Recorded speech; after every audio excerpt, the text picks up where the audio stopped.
안녕하세요, 단디부자 여러분, 홍부자입니다. 알아야 면장한다는 속담이 있듯이 부자를 알아야 부자가 될 수 있겠죠. 오늘은 한국 부자에 대해 알려드리겠습니다. 그리고 부동산으로 부자 되신 분을 초대하였으니 채널 고정해주세요.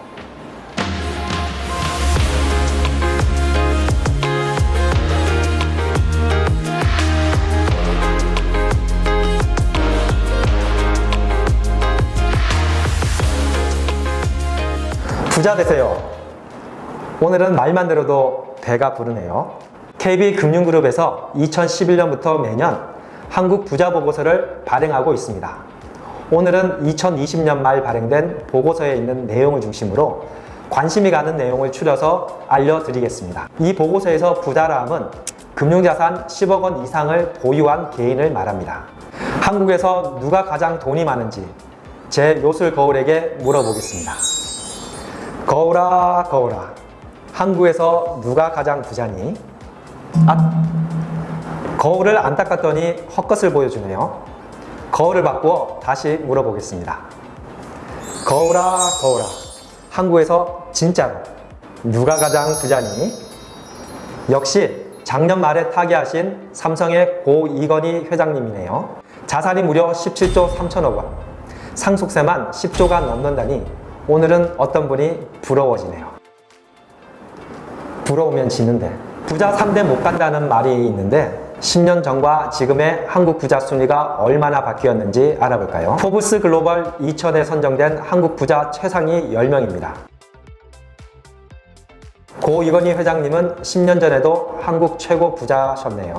2010년 상위 10위 안에 있던 부자 중 이건희, 정몽주, 이재용, 최태원 네 분만 2020년에도 10대 부자 순위를 지켰습니다. 2010년 한국 부자들은 대기업 오너 일가들이었다면 2020년에는 서정진, 김정주, 김범수 등 IT와 바이오 그룹 기업 경영자들이 대거 포진하고 있다는 것이 특이하네요. 그럼 최근 10년간 부자들이 얼마나 늘었을까요? 작년 한국 부자 수는 35만 4천 명으로 총 인구 대비 0.7% 수준입니다. 청년 중에 7명이 금융자산 10억 이상을 가지고 있는 거네요. 그런데 부자의 증가 속도는 빠릅니다. 2010년에는 부자가 16만 명 있었으니 10년 만에 2.2배 증가한 셈이죠. 매년 평균 9.2%씩 늘어난 것인데 같은 기간 한국의 연간 평균 경제구매 성장률 4.2%와 비교해도 가파르게 늘어난 것을 알 수 있습니다.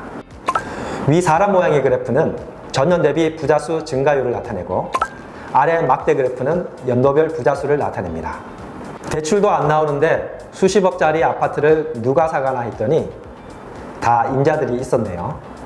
한국 부자들은 부동산과 금융자산 중 어느 것을 더 많이 가지고 있을까요? 역시 뭐니 해도 한국은 부동산입니다. 위 노란색 선은 부동산 자산 비율을, 아래 회색 선은 금융자산 비율을 나타냅니다. 본격적인 부동산 하락기였던 2012년부터 부동산 자산 비율이 줄어들더니 본격적인 화랑기가 시작된 2016년을 저점으로 지금까지 부동산 비중이 늘고 있습니다. 그럼 한국 부자들은 주로 어디에 살까요? 헤라펠리스? 농담이고요.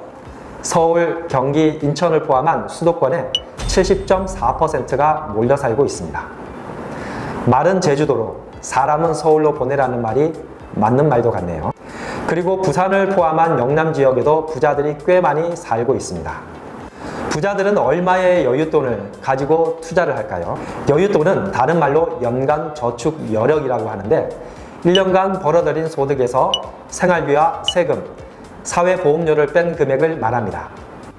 여윳돈이 있어야 새로운 투자를 계속 할 수 있겠죠? 보유 자산 규모에 따라 연간 저축 여력 차이가 큽니다. 총 자산이 50억 미만인 부자 가구는 연간 4,870만 원의 여윳돈을, 50억 이상 부자 가구는 연간 1억 490만 원의 저축 여력을 가지고 있습니다. 이를 평균하면 연간 7,300만 원인데요. 월로 계산하면 608만 원이에요. 즉 부자들은 매월 600만 원 정도의 여윳돈을 가지고 부를 늘려가고 있습니다. 다음은 투자를 통해 본격적인 소득을 올리기 위한 미천인 종잣돈에 대해 알아보겠습니다. 부자들이 생각하는 종잣돈 액수는 다 다르지만 약 5억 원을 투자의 마중물로 생각하고 있네요. 역시 부자들은 통이 큽니다. 지금 5억이 없다고 절대로 절망하지 마세요. 천리길도 한 걸음부터 우선 종잣돈 1억을 모으기에 성공하면 5억도 어렵지 않을 거예요. 화이팅 합시다. 마지막으로 부자들은 총 자산이 얼마가 있어야 부자라고 생각할까요? 우리 요술 거울에게 다시 물어보겠습니다. 거울아 거울아, 부자들은 얼마가 있어야 부자라고 생각하니? 우와, 부자들 사이에서는 70억은 있어야 방귀끼나 낄 수 있습니다. 오늘은 특별히 부동산으로 큰 돈을 버신 나부자 씨를 모셨습니다. 저와 이름이 같으니 더 친근감이 드네요. 바쁘실 텐데 이렇게 나와주셔서 감사합니다. 지난 인터뷰에는 나고미 씨를 모셨는데 공교롭게 나 씨를 2번 모시게 되었네요. 하하하하, 우리 나가가 잘 나가요. 테스형 나오나, 빙글빙글 남이, 미스터트롯 나태주. 듣고 보니 그러네요. 그럼 자기소개 부탁드립니다. 저는 50대 중반이고 아이들 교육은 다 시켰고요. 제가 얼마 가지고 있는지 궁금하시죠? 제 자랑 같아서 부끄러운데 부동산이 좀 있어요. 자산 500억 정도, 강남에 300억짜리 빌딩 1개, 서울 여기저기 아파트 5채, 양평과 영종도에 땅 3만 평 정도? 우와, 부러운데요? 어떻게 이렇게 많은 부동산을 모으게 되었어요? 혹시 금수저? 다들 그렇게 생각해요. 그런데 사실 저는 흙수저예요. 어린 나이에 공부도 객지에서 자취하면서 했고요. 고생도 많이 했어요. 28년 전에 결혼했는데 아내와 제가 가진 돈 다 끌어 모았더니 단돈 300만 원이 있더라고요. 참 사랑이 뭔지. 아파트는 꿈도 못 꾸고 단칸방에서 보증금 100만 원에 월세 10만 원으로 출발했어요. 애들 키우면서 재미있게 살고 있었는데 1998년 IMF 때 친구들이 무너지는 것을 보니 정신이 바짝 들더라고요. 그래서 종잣돈 5천만 원부터 만들자 라고 목표를 세우고 안 먹고 안 쓰고 하니 3년 만에 만들어지더라고요.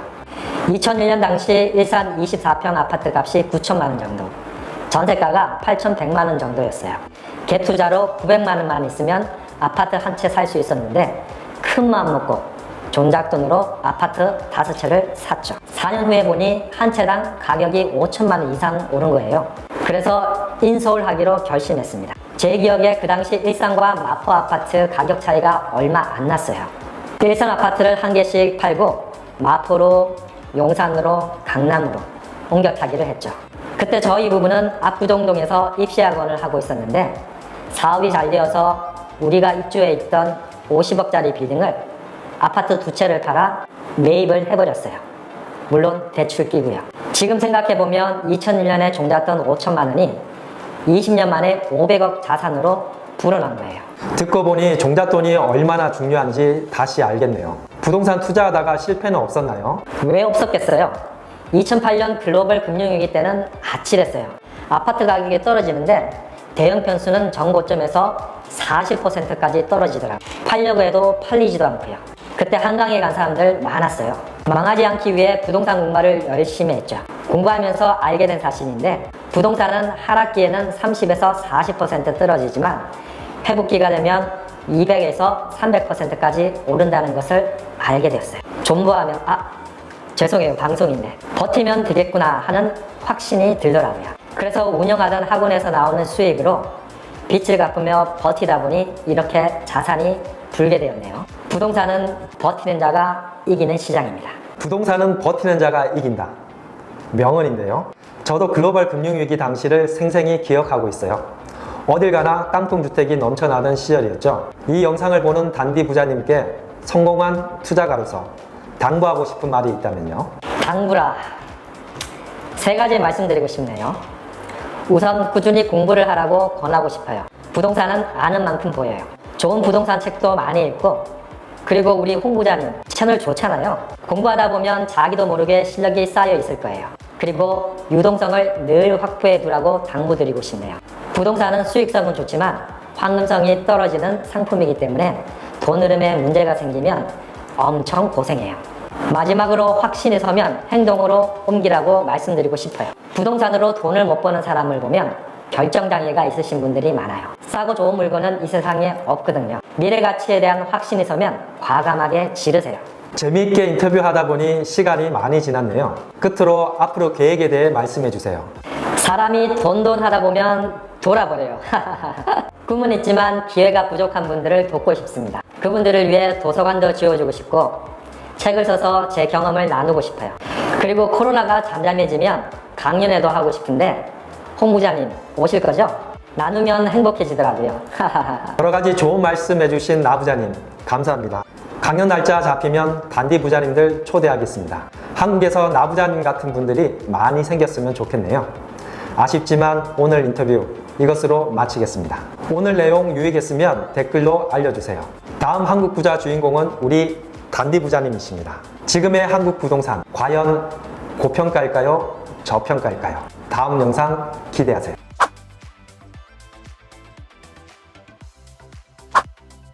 구독과 좋아요와 알람 설정하시면 단디 부자 되십니다.